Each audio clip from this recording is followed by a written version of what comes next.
Hey everybody, how's it going? Hope you're having a lovely day. Welcome to today's episode of How You're Getting Fucked. I'm your host, Louis Rossman. And today I want to go over a company that's done something very interesting because the way that they've structured their release of a new product and sunsetting an old one is in a manner where they won't even let you pay them in order to get back access to what you were working on when you had their product. And this is something that's very interesting because when you're enshittifying a product or when you're doing something that is going to make it more difficult for people to be able to get back access to stuff, usually there's some valve where if somebody gives you more money or agrees to a higher subscription or pays some different tier, they can at least get back access to what it is they had. And I find it very interesting when there's no desire whatsoever to even extort people to get back access to what they bought and paid for. And Maxon has done something great here with an application called Forger. I received an email from a customer of this lovely application, and I'm going to go over the consumerrights.wiki article that we've created here with you. So Forger is a 3D sculpting application, and this is a 3D sculpting application for an iPad that does not use a standard file format.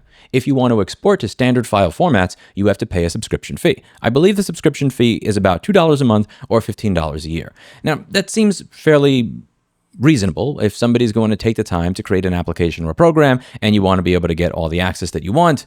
Give us $15 a year. So again, I'm not necessarily against that so much as I am the way that they handled their migration to a new tool. They made a new tool called ZBrush and discontinued the old tool. ZBrush costs about $90 a year. I'm not even opposed to the price difference as I am the way they handled it. Let's say that you were a user of Forger, and let's say you've been enjoying this application for a while and paying for your subscription. Let's say that you did not export all your files before they discontinued the application, and you're just fucked. You don't have access to those files anymore. Even if you're willing to spend the $90 a year for ZBrush, you can't get back access to all the files that you were using in Forger because Forger uses its own proprietary format, and to export, you have to be a paying customer. When Forger was being sold, it was being sold as a subscription that also had an auto-renew option. So the customer that emailed me actually had that checked. And because he had checked the auto renew option, he just figured that it's going to work. He didn't assume that this was going to stop working at some point and not even allow him to pay them money to get back access to their files. I can understand if you are discontinuing a piece of software that requires connection to a cloud server in order to work. It's not my favorite business model, but I can understand it. And I could also understand you jacking up the price over time. What I cannot understand is not even giving people a route to extort them to get their files out.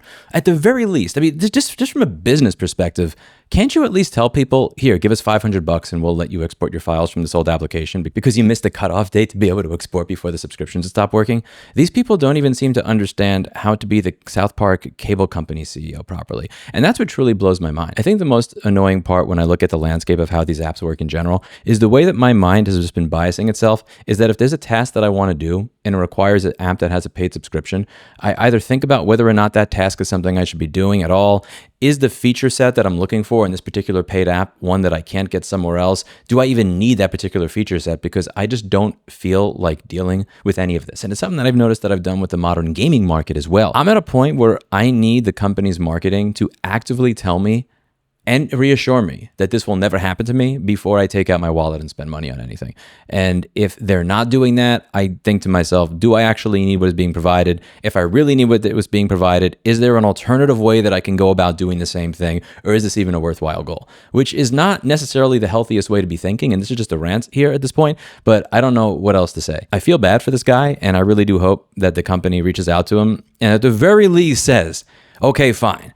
We'll put this thing on the App Store in some way, shape, or form so that you could export your old files and get them back if you pay us a one-time fee. It's just crazy to have a lot of work that you've created that is literally sitting there locked because of DRM that you can't even pay to get rid of. Thank you very much for sending the email. And one thing I will ask of all of you is when you're emailing me these types of issues, it would really help if you would also create a consumerrights.wiki article to go over it so that we have a database of all of these different practices from all these different companies so that we can start having something organized that we can use to push back against it. I really do hope that it's not just me screaming into a camera, but that, who knows, maybe the company will respond to this. Maybe they'll see the article, and maybe if it gets attention from enough people, they'll actually come out with a way for people to be able to get back access to what that has been blocked away from them. I think by far one of the best arguments for it being legal to be able to break DRM is that in many cases, you're not even breaking DRM because you want to stop paying a company. You're breaking DRM because the company is literally no longer even allowing you to pay them. If you want to be able to preserve something, if you want to archive something, if you want to be able to say that you own something at all, you need to have the ability ability to legally break DRM to get back access to it. If you did not know that this company was sunsetting this software, you may have amazing creative works that you can never get back access to. And the company is not even doing this because that's part of their capitalist business model of, here, if you give us $5,000, we'll give you back access to it. It is very important that you be able to break digital locks and bypass DRM so that you can get back access to something that a company is literally not even willing to sell you anymore. Let me know what you think in the comments down below.